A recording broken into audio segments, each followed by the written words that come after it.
নমস্কার বন্ধুরা, ডলি রন্ধনশালায় সবাইকে স্বাগত। আজকে তোমাদের সাথে আমি শেয়ার করব সজনে ফুলের রেসিপি। আর বসন্ত প্রায় আসতেই চলেছে, তাই সজনে ফুল এই কয়েকটা দিনই বাজারে পাওয়া যাবে। আর এই সজনে ফুলের কিন্তু অনেক গুণাগুণ আছে, তাই বাজারে দেখা মাত্রই কিন্তু বাড়িতে নিয়ে চলে আসবে। আর বাচ্চা থেকে বড় সবারই কিন্তু এই সময় সজনে ফুল খাওয়ার খুবই প্রয়োজন। সজনে ফুল রান্না করা খুবই সোজা, কোনো রকম ঝামেলাও নেই। সজনে ফুলের মধ্যে প্রচুর এরকম ছোট ছোট ডালপালা থাকে, সেগুলোকে আমি প্রথমে বেছে নেব। আর এই ফুলের সাথে একটা দুটো কচি ডাঁটাও আছে, ডাঁটাগুলো কিন্তু আমি ফেলবো না, শুধুমাত্র ফুলের থেকে আমি ডালপালাগুলোকে খুব ভালোভাবে বেছে নিলাম। আর সজনে ফুলের মধ্যে প্রচুর কিন্তু ধুলোবালি থাকে, তাই ফুলগুলোকে ধোয়ার জন্য আমি এখানে পরিষ্কার কিছুটা জল নিয়ে নিয়েছি। আমি ফুলগুলোকে 3 থেকে 4 বার জল পাল্টে খুব ভালোভাবে পরিষ্কার করে ধুয়ে নেব। আর সজনে ফুল খুবই যেহেতু নরম ফুল, তাই কিন্তু খুব বেশি চটকে চটকে ধোয়া যাবে না। তাই হালকা হাতে নাড়াচাড়া করে খুব ভালোভাবে পরিষ্কার করে ধুয়ে নিতে হবে। ফুলগুলোকে আমি 3 থেকে 4 বার জল পাল্টে খুব ভালোভাবে ধুয়ে নিয়েছি। এবার আমি ফুলগুলো খুব ভালোভাবে জল ঝরিয়ে নেব। ফুলগুলো আমি এবার একটা সাইডে রেখে দেব। আর এই রান্নাটা কি কি দিয়ে করছি সেটা এবার তোমাদের আমি দেখিয়ে দেব। এই রান্নাতে আমি অল্প একটু বেগুন দেব। আর বেগুনগুলো আমি সরু সরু করে কেটে নিয়েছি। আর নিয়েছি এখানে একটা বড় সাইজের রাঙা আলু। আলুটাও আমি ঠিক একইভাবে সরু সরু করে কেটে নিয়েছি। আর অল্প একটু শিম কেটে নিয়েছি। এবার আমি এই রান্নার জন্য প্রথমে একটা মশলা বানিয়ে নেব। তার জন্য আমি বাটির মধ্যে নিয়ে নিলাম 1 চামচ পোস্ত। আর পোস্তর সাথেই আমি দিয়ে দেব অল্প একটু কাঁচা বাদাম। আমি এখানে কাঁচা বাদামটা ব্যবহার করলাম, তোমরা চাইলে কিন্তু ভাজা বাদাম দিয়েও মশলাটাকে বানিয়ে নিতে পারো। আর সাথেই আমি দিয়ে দিলাম ঝালের জন্য 2 কাঁচা লঙ্কা। আর এই রান্নাটা কিন্তু আমি কাঁচা লঙ্কার ঝালেই করব। এবার আমি অল্প একটু জল দিয়ে সবকিছু একসাথে খুব ভালোভাবে বেটে নেব। তাহলে চলো রান্নাটা আমি কিভাবে করেছি সেটা এবার দেখে নেওয়া যাক। প্রথমে আমি কড়াইয়ের মধ্যে প্রয়োজন মতো তেল দিয়ে দিলাম। আর এই রান্নাটা সর্ষের তেলেই আমি করব। সর্ষের তেলে রান্নাটা করলে রান্নাটা বেশি খেতে ভালো লাগে।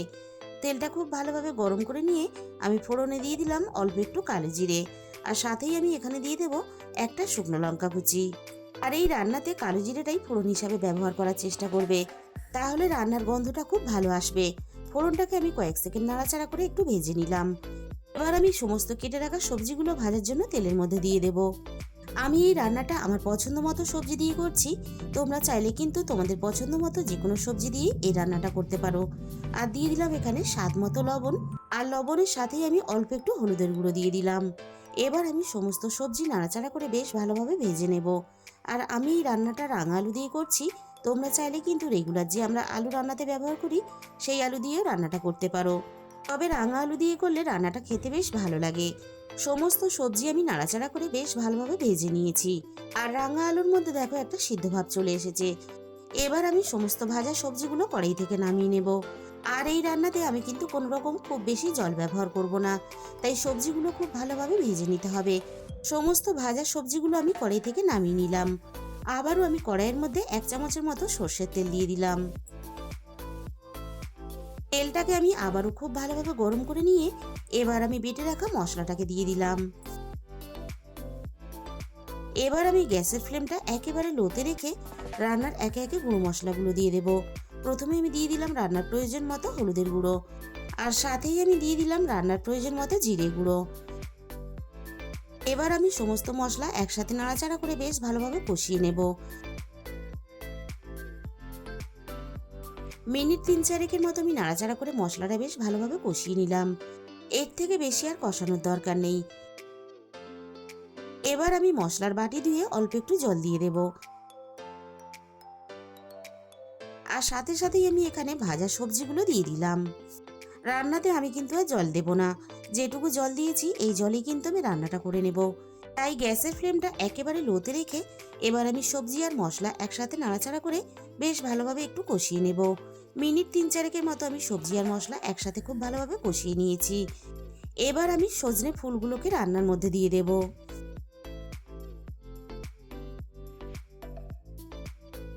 এবার আমি সজনে ফুলগুলো নাড়াচাড়া করে খুব ভালোভাবে মিশিয়ে দেব। আর রান্নার মধ্যে আমি কিন্তু আর লবণ ব্যবহার করব না। সবজিগুলো ভাজার সময় আমি যেটুকু লবণ ব্যবহার করেছিলাম সেই লবণেই কিন্তু রান্নাটা খুব ভালোভাবে আমার হয়ে গেছে। গ্যাসের ফ্লেমটা লোতে রেখে এবার আমি আস্তে আস্তে ভালোভাবে রান্নাটা করে নেব।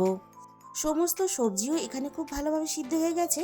আর সজনে ফুলগুলো বেশ ভালোভাবে সিদ্ধ হয়ে গেছে।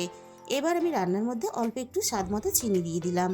আর চিনিটা কিন্তু অবশ্যই ব্যবহার করবে, তাহলে রান্নার স্বাদের ব্যালেন্সটা ঠিক থাকবে। চিনিটাকে নাড়াচাড়া করে আমি সব কিছুর সাথে মিশিয়ে দিয়ে মিনিট দুয়েকের মতো আরও একটু রান্নাটা করে নিলাম। আর এরকম শুকনো শুকনো করে রান্নাটা করলে গরম গরম ভাতের সাথে মেখে খেতে দারুণ লাগে। আর অন্য কোনো রকম ডাল বা ঝোলের কোনো কিছুরই কিন্তু প্রয়োজন হবে না। তাহলে বন্ধুরা, আজকের এই রেসিপিটা ভালো লাগলে ভিডিওতে একটা লাইক করে দিও আর নিজেদের বন্ধুদের মধ্যে শেয়ার করে দিও। আর আমার চ্যানেলে যে সমস্ত নতুন বন্ধুরা এখনো পর্যন্ত আমার চ্যানেলটা সাবস্ক্রাইব করনি, এরকম নিত্য নতুন ঘরোয়া সহজ রেসিপি পেতে আমার চ্যানেলটা সাবস্ক্রাইব করে আমার পাশে থাকার অনুরোধ রইল। তার সাথে সাথে পাশে থাকা বেল আইকনটা ক্লিক করে অল করে দিও, তাহলে আমি যখনই কোনো নতুন রেসিপি আপলোড করব সবার আগে তোমার কাছে পৌঁছে যাবে। তোমাদের মূল্যবান সময় দিয়ে আমার এই রেসিপিটা দেখার জন্য তোমাদের সবাইকে অসংখ্য ধন্যবাদ।